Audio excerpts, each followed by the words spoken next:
समझ नहीं आ रहा। तुमने देखा कैसे अपने मुंह से सबके सामने अपनी शादी की बात कर रही थी?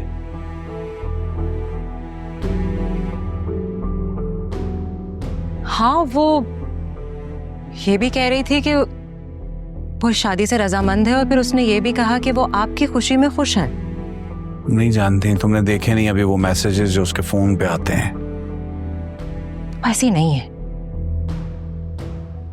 तुम अभी भी यही कहोगी कि वो ऐसी नहीं है?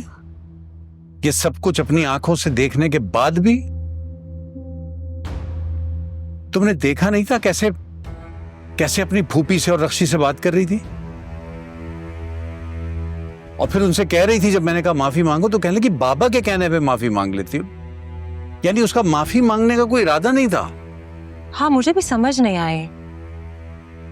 जो लड़की आपकी एक बात पे कांप जाती थी और फिर उसकी हरकतें अब ऐसी गड़बड़ लग रही है मुझे।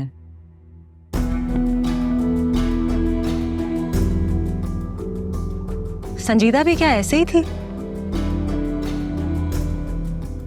वो कहते हैं ना कि फुप्पी भतीजी एक ही जात, कुछ तो वो असर तो आता ही है।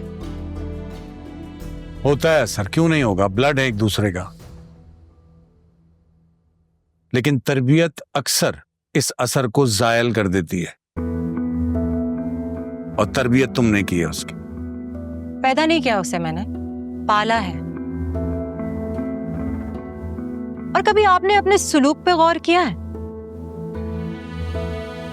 जिन बच्चों को उनके बाप के होते हुए भी उनकी शफकत से महरूम रहना पड़ता है, ऐसे ही हो जाते हैं फिर वो। और आप चाहते क्या हैं? यही ना कि सारे की शादी हो जाए? तो इज्जत इसी में है कि इज्जत से उसकी शादी कर दीजिए। बुलाइए उन लोगों को और निकाह पढ़वा दीजिए।